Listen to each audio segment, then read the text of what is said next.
You are listening to the podcast To Be Single or Not to Be by Shanna Montana, a podcast where we talk about the single life, dating, and relationships so you can make a decision at the end of each episode and decide to be single or not to be.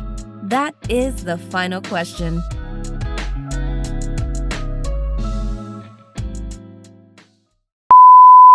So, today's topic is non-monogamy and polyamorous relationships. And I wanted to talk about this topic because I feel like anytime these items are brought up, say in a crowd or on different shows, they're considered to be so taboo. And they kind of, inject this weird fear into the conversation that causes them to not really be brought up at all or not enough, in my opinion. So, being that these are topics that will allow us to have healthy conversations around creating safe spaces when it comes to these things. I thought it was super important that I bring someone to the platform that I know can speak to it in a manner where it'd be easy for us to understand and where people can start to get more comfortable with having these conversations. And I figured, why not start it on the To Be Single or Not to Be podcast? So, up first, I want to introduce our amazing guest that we have on the show. If you could, go ahead and tell the people who you are.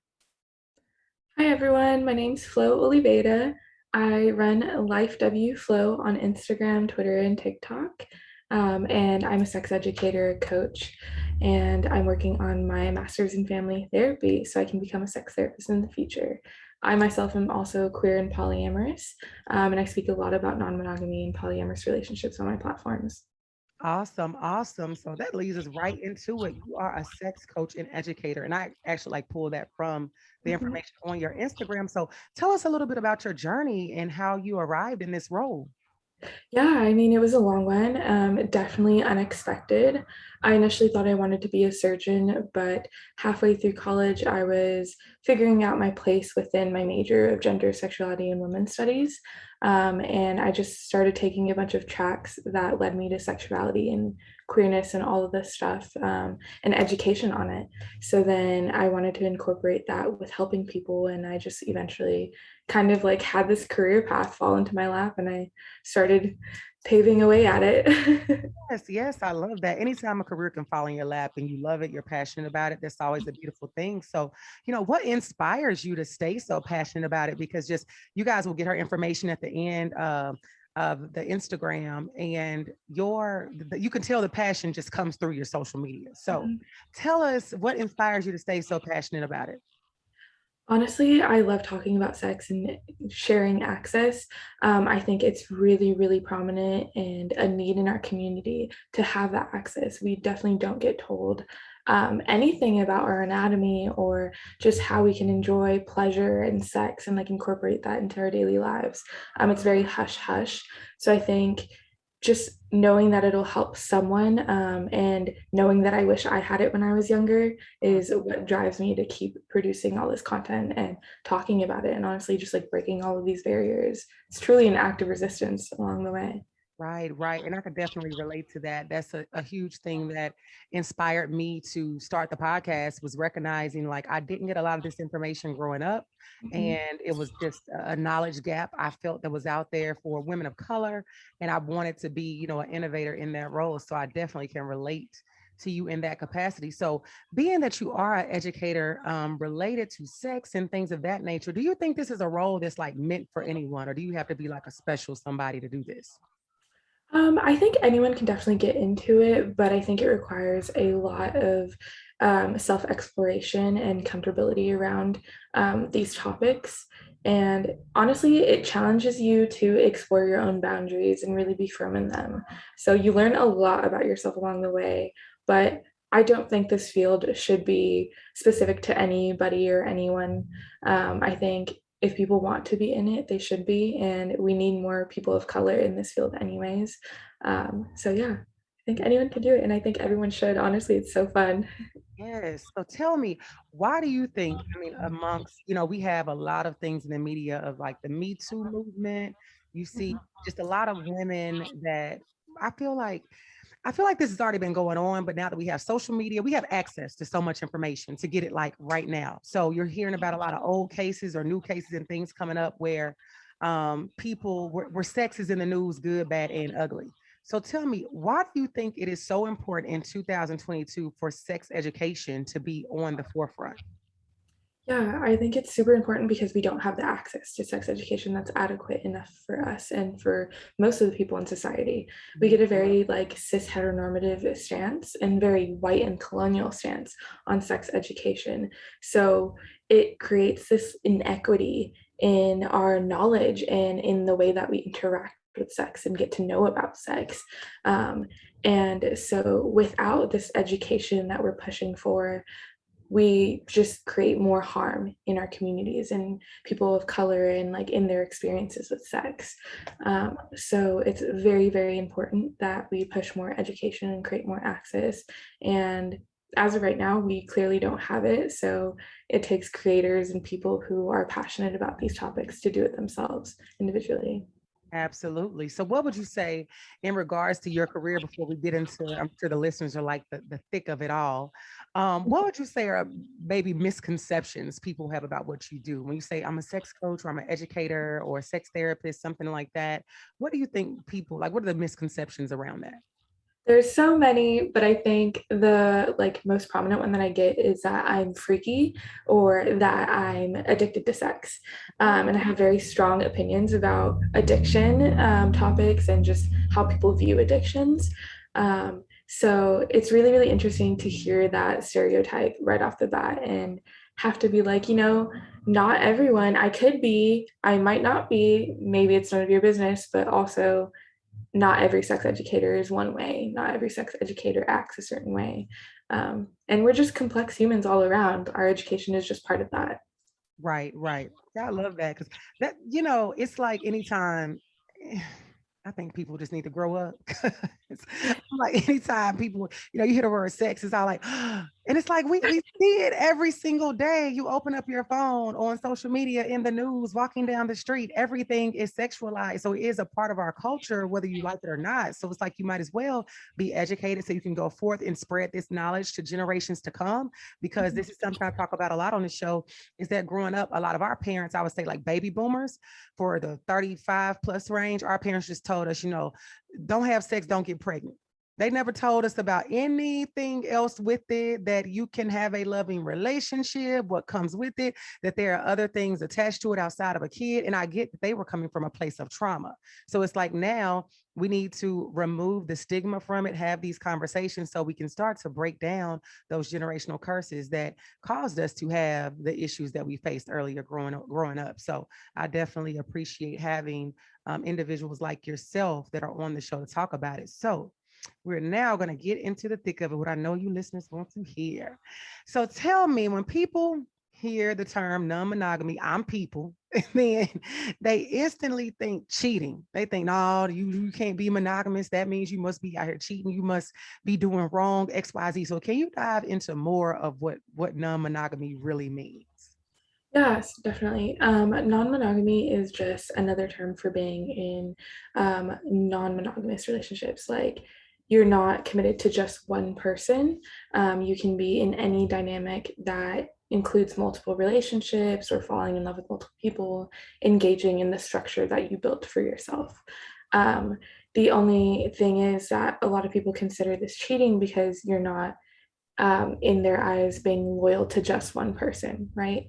And this goes into a ton of institutionalized understandings and societal understandings of how we should interact in relationships and how loyalty stands, right? Um, the main thing that I try to teach and like push forward when discussing non-monogamy is that it's not cheating. It's creating your own structure in a society that tells you you can't do otherwise. It's combating all these assumptions that society has put forth and taught us, like saying that we have to only be loyal to one person. In reality, we're in multiple relationships with people all around us, with the world, with the universe, everything. And being in a romantic relationship with more than one person is just a different kind of dynamic. If you combat the shame and the stigma and all of these things, and you work on like actively discussing and communicating these relationships, it's really not about loyalty anymore. It's really just about what you need and how you interact with the world and your relationships. And something really stood out amongst everything you said was that we really are, we're already in relationships with other people. And I think I've heard somebody say that before. But what I look at, so when you say that, are you meaning like, we have relationships with the parent or with the sibling or with the friend, and those are, but isn't that different? I don't really love them like that. Like I would love a partner. What's the difference in that? I think there's a huge difference when interacting romantically or not, clearly, but also when we think about relationships, we think about the ways we engage with folks, right? How much time we're spending with them, what our actions together are, what our favorite things to do are as like a couple or something like that. And when you shift the narrative of being only thinking about these things romantically as like something you can do in a relationship monogamously, you start to realize that you are engaging and planning out your time and structuring your relationships with your friends and your family members similarly, but just in different like variables, right? With different things and different contexts mixed in. When you take this approach to non-monogamous relationships, you see that one person can't give you everything. Your mom or your dad or your family members, your siblings can't provide everything you need with just themselves, right? So you look for things in your friends and your teachers and the community. And this is how monogamous relationships work as well. One person can't provide you absolutely everything that you need. So you search outside of that for other things as well. And being non-monogamous just gives you more opportunity and more room to do that in romantic relationships. Absolutely. So where did this stem from that we have been taught that we only are supposed to quote unquote be with one person, be in relation with one person, because I understand the dynamic of what you explained as far as you're absolutely right. I get other things from my friends, from my family, from my sisters, brothers, whoever. I get other things from them that I get from a romantic partner. But where did this stem from that it has been ingrained in us that we're supposed to be with one person forever and ever? Colonialism, for sure. No doubt about it. Our ancestors and like native folks, indigenous folks engaged in non-monogamous relationships all the time. It was really regular. It was the norm. And then when colonialism happened, and to make it short, all of these white-centered and cis heteronormative institutions were put in to our society and kind of ingrained in the way they structured the society that they built after. So from that on, it was institutionalized through government, through marriage, and through the way taxes and things work, like capitalism, right? You get more benefit from being in a married, committed relationship in society. And so essentially colonialism just created all these structures that built a benefit of being monogamous and then pushed this forward as the ideal. So somewhere along the way, we started losing our like ancestral roots. And now people are trying to return to that by decolonizing and stuff like that. But non-monogamy is different for everyone, so that might not look like a resistance for everyone as well.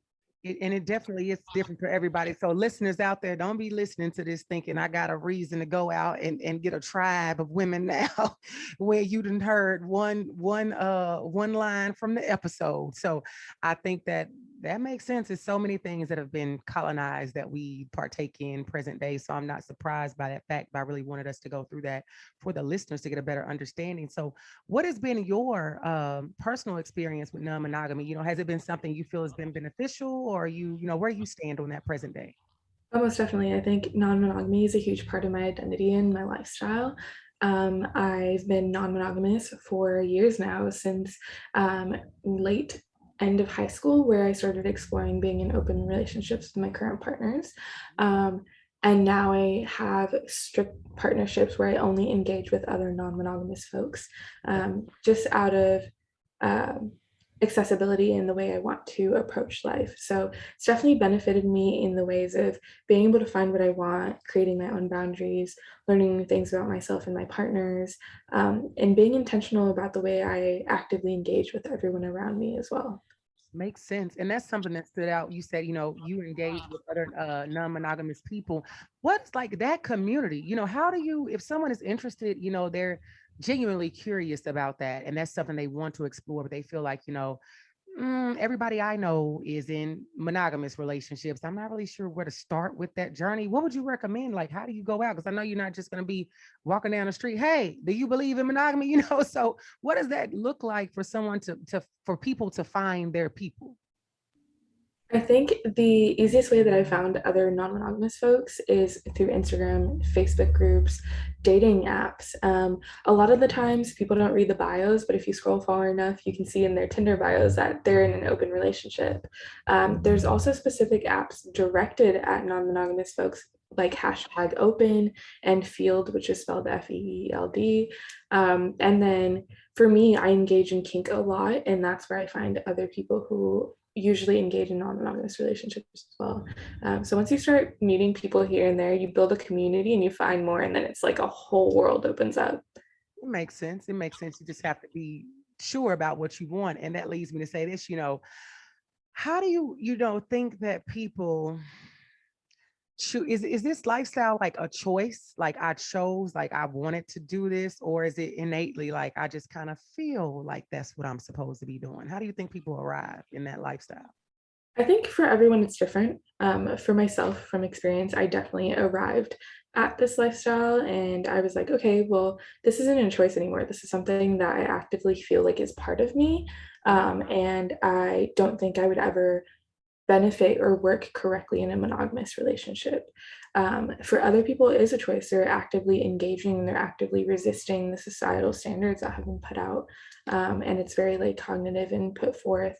Um, but yeah, it really just depends. I think everyone has their own relationship to non-monogamy and they just have to figure it out along the way. Some people can try it out and then say that they don't like it and return to monogamy.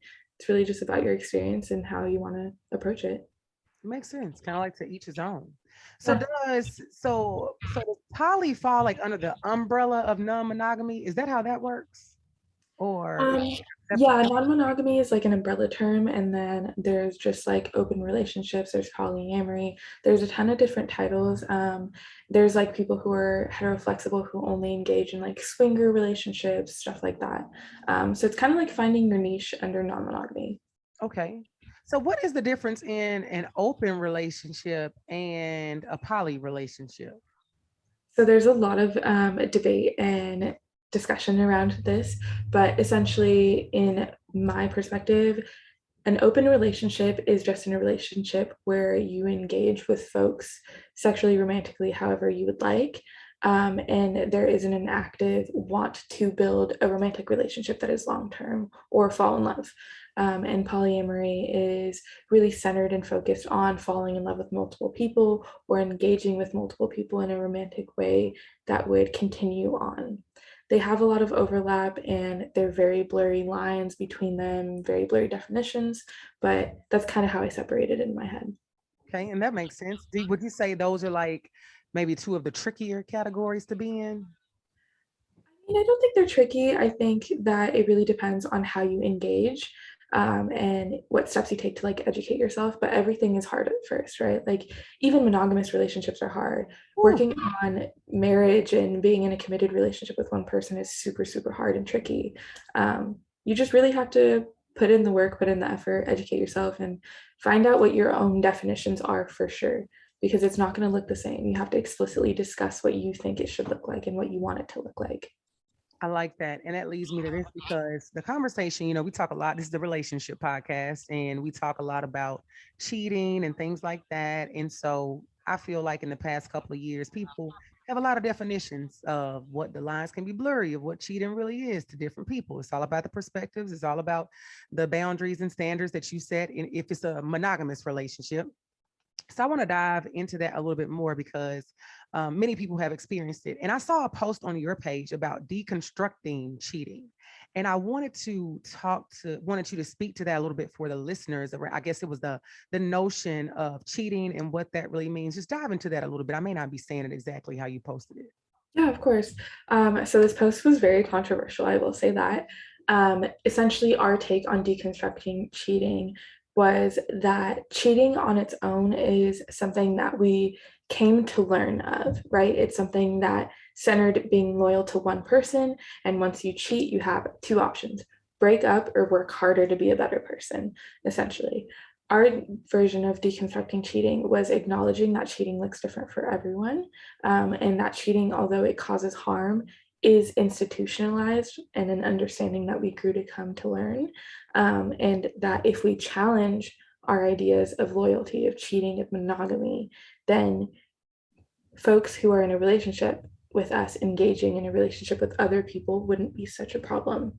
And if we acknowledge the harm that it may cause and then face the structural shifts and structural dynamics that we can bring to the table when we analyze cheating, we really deconstruct it and kind of throw the term away.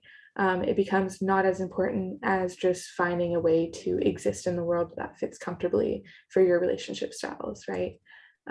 Yeah. Does that answer your question? That does answer my question. It leads me to another question because, of course, it gets the wheels turning. And I can see why that might have been a controversial post because I was reading it and I was like, how is there no end all be all because of what you just said when you first started? You know, it's either like we're going to go our separate ways or we're going to decide to, you know, work harder to make this work. But I want to ask you, when it comes to, should it, in your opinion, should it be that when a person cheats that we, I guess, make a decision to say, okay, we're going to stay in this because it doesn't, like in the article, the post you had, it doesn't mean that you're a terrible person. You know, how, I guess it's the real question is, how is there no end all be all if someone has cheated on you? Yeah. I think it depends on everyone that is in the relationship, right? So actively working on how you define cheating is really, really big. So there could be harm that is done.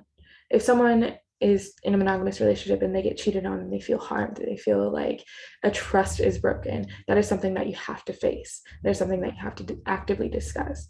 It's not an end all be all, because if we figure out why cheating means so much to us, we can discuss in what ways we can readjust the relationship or readjust our expectations of the relationship to then fit what we want in the future and how we want to interact together.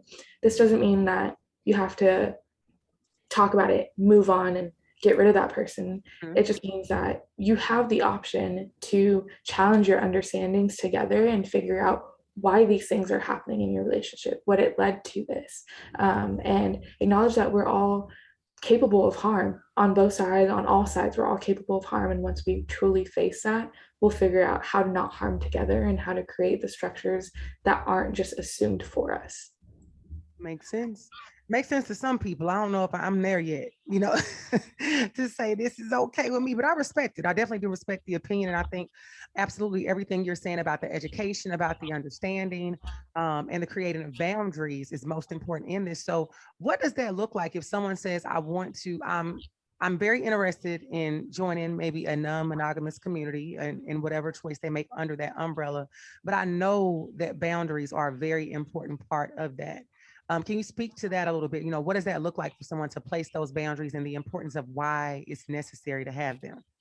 Yeah, definitely. I think placing your boundaries and having self check-ins is super important. You have to definitely outline what your expectations, values, and your needs are, what your desires are separately from your partners or the people that you're seeing first. That way you can check in with yourself and not feel that pressure of having someone try to like understand you immediately, right?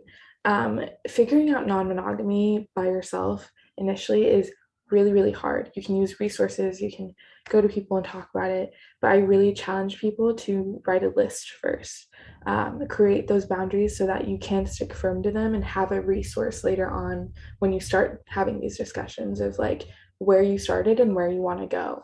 It's kind of just like mapping out how you want to engage in this community. And then once you're discussing it and you have those boundaries outlined, it's a whole lot easier to see what you're willing to do and what you're not willing to do.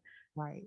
So what do you do if you find that you've taken all the steps that you just stated, which I definitely love and agree with, and you've signed up to do this with said person, and they just are not respecting the boundaries that you've asked of them? What do you think should be the next steps? You definitely have to have a conversation about how they're harming you. Sticking your boundaries is very, very important in non-monogamous relationships because it's all about communication, all about sticking to the structures that you agree upon, right? So if someone's not agreeing or sticking to the structure that you agreed upon, it's time to reevaluate how the relationship is working for you. And even in non-monogamous relationships, people still end and decouple, right? So if you're constantly getting harmed, definitely decouple. There is no reason, no way that you should stay in a relationship if you're constantly getting harmed and you have tried and it's not working, right? So if someone's just not listening, respecting your boundaries, you can find other people in non-monogamous relationships that are gonna do that. They're gonna want to put in the work and be there for you and work harder to not harm you.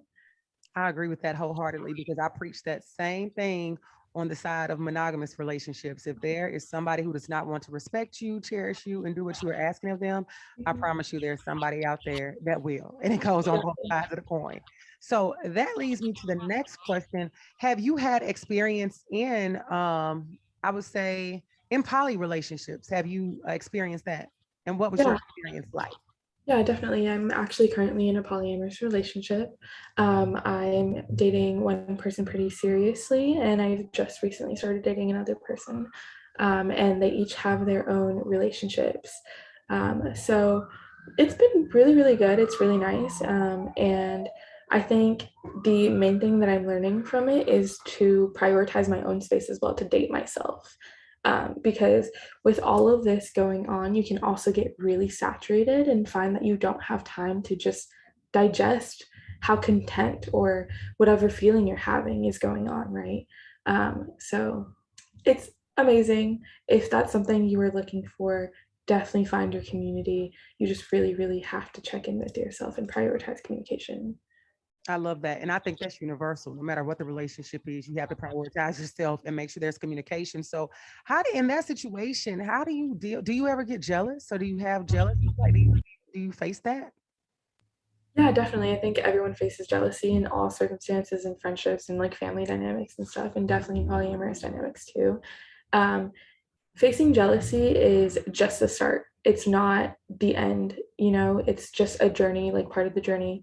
You have to face it head on, you have to work on it, you have to deconstruct it and communicate about it. Jealousy is a natural human reaction, and everyone, one way or another, will face jealousy at some point in their lives. The thing that is most important is what you do with that jealousy, that you don't act on it harmfully, and that you really face why you're feeling that way and what beliefs you have that are leading you to feel jealous. I love it. Yeah, because I like to say I'm not a jealous person, but I don't know. I have my times where I may feel a certain kind of way, but I think a lot of times that comes into play when I think about myself or other people I've had conversations with. If I'm not communicating, if I'm not really feeling, tapping into my own feelings to feel why am I feeling this feeling of jealousy right now?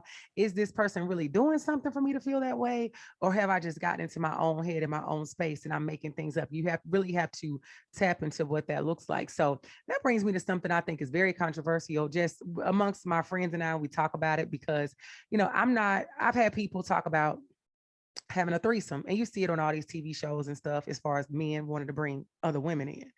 And anytime a woman, I would say amongst my circle, when we talk about, well, if I'm a woman, you want to have a threesome, I'm going to bring two men in. The guys are always like, no, I'm not doing that. I'm like, that's not fair. You want to bring your people in. Why can't I bring mine? So when it comes to, I think is the term polyandry, where women can have multiple husbands. Have you had, or do you know anyone or had any experience with that? Because I think that's not talked about at all, because I'm a huge fan of the show Sister Wives. Mm-hmm. And watching that, I was like, I wonder, and this was years ago, but I was like, I wonder if there's a such thing as like a woman having multiple husbands. And I looked up and saw that there was. So is that a common thing that, to your knowledge? And it may be a woman with husbands by, not by law, but, in spirit and relationship. But, do you have experience with that or no? Is that common to have I two? don't have any experience with that myself personally, but I do have friends and people of the community who I know who are in multiple relationships with men, right? And just women in general are in relationships with multiple men. I think in polyamory and non-monogamy, there's so many dynamics that once you get into the community, everything you see becomes normal. You're just like, oh wow, okay, a woman dating like 7 men, normal.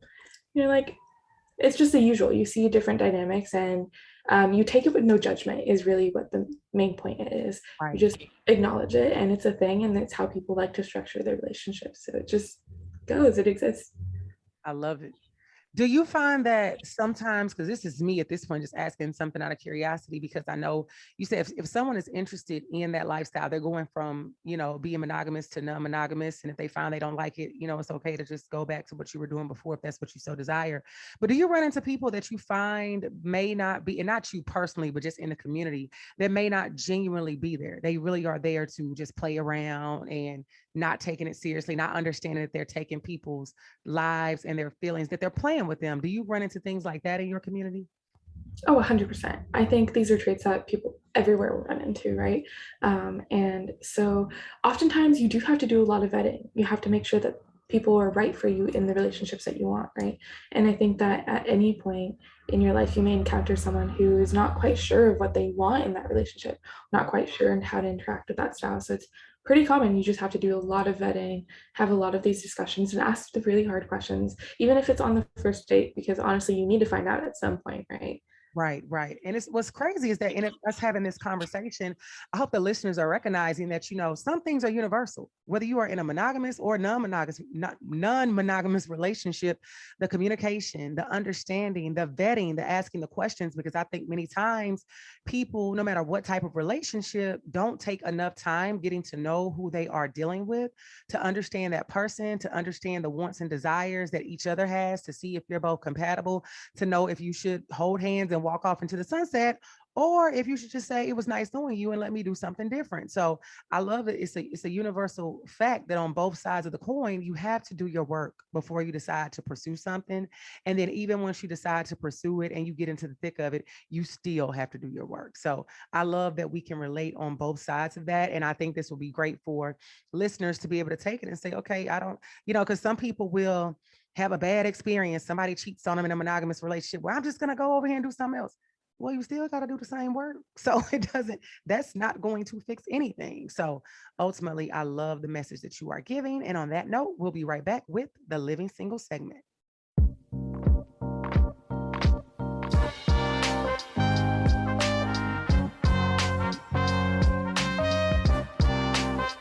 This now brings us to the Living Single segment of the podcast. It's simply a segment where we want to send you good vibes, good energy, and give good advice on any questions that you may have about being single, dating, or relationships.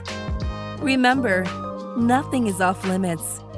So, welcome to the Living Single segment of the show, and let's get into it.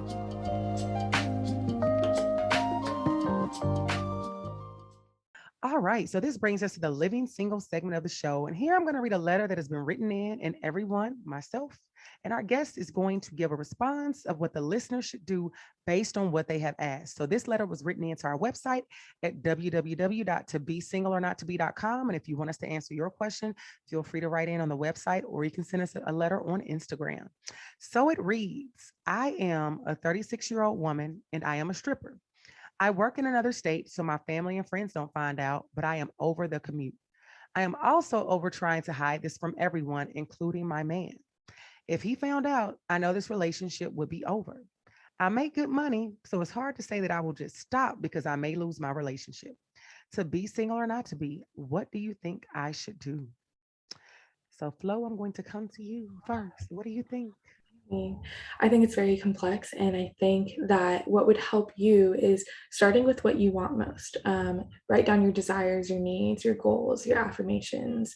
Have a conversation with yourself. List all the pros and cons if you need to. Figure out what truly matters in your life and at the point that you're in right now. And then structure how you would have these conversations with these people, because you can't always assume that everyone's going to react the way that you think in your head, right? And be prepared for both sides. Be prepared for an amazing reaction, the middle reaction, and like the bad reaction. Just write it all down, write your thoughts, and then approach it using I statements, how you feel, what you think you deserve, what you think you need, and how you want them to show up for you.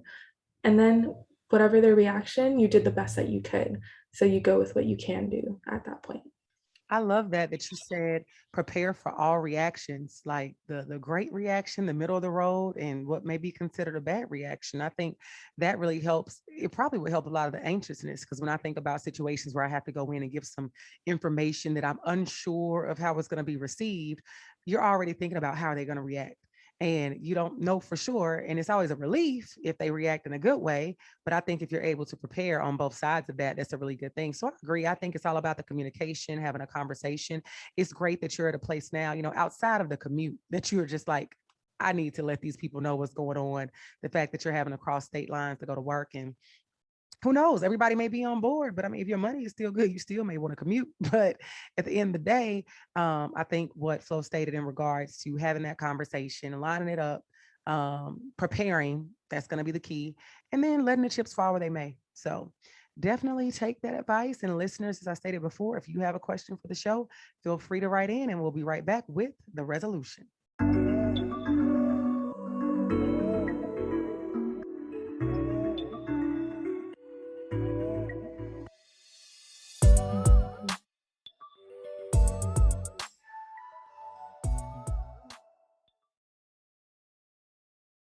All right. So now this brings us to the resolution segment of the show. And in this segment of the show, you guys know this is where we just get our final thoughts and opinions of how we should proceed with the topic at hand. So I'm going to ask, as the resolution, what would you say the resolution is for people to know that if non-monogamous or poly relationships are their thing, that there is nothing wrong with that, no matter what society says?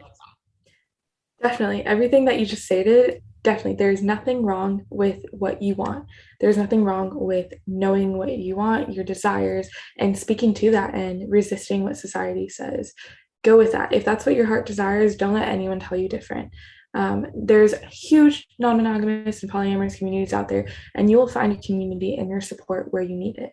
Just do you and try your best to be prepared and try your best to do the research and find your community, and then everything else will fall into place. Absolutely. Love it. Love it. And all about find your community. I've been preaching that all 2022. I know we're only like a month and a half in, but I've been saying that for everything, whether it's for love, for relationships, for career, for hobbies, whatever it is, there is a community out there that is waiting on you. And if you feel like there's not a community, guess what? You may be the person that needs to go and start and create that community. So community is key. Community is the support that you need, whether it be family, friends, whoever, strangers.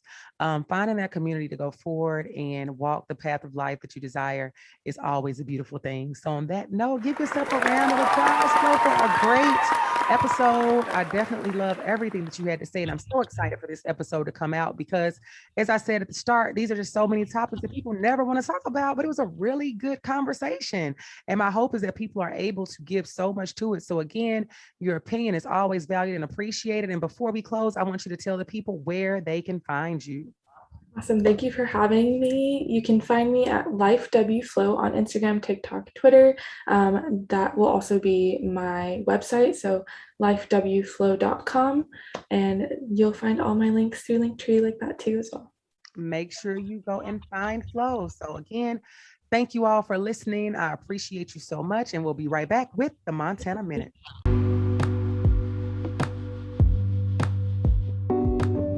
And now this brings us to the Montana Minute. The first thing, understand that non-monogamy and poly relationships are not for everyone and not for the weak. They are still relationships, so work will still have to be done. The next thing, if you are choosing this lifestyle, please be sure about your why. Why do you want this lifestyle? And are you equipped to handle all that comes with it? Jealousy is real and it's almost inevitable in these scenarios. So be honest about if you can handle it. And the last thing, if you are choosing this lifestyle because you are running from a failed monogamous relationship, this ain't it. That's it, and that's all. So be sure that you share this episode with a friend and leave us a review on your favorite listening platform. And now I ask you, to be single or not to be? That is the final question. Signing off, yours truly, Shanna Montana.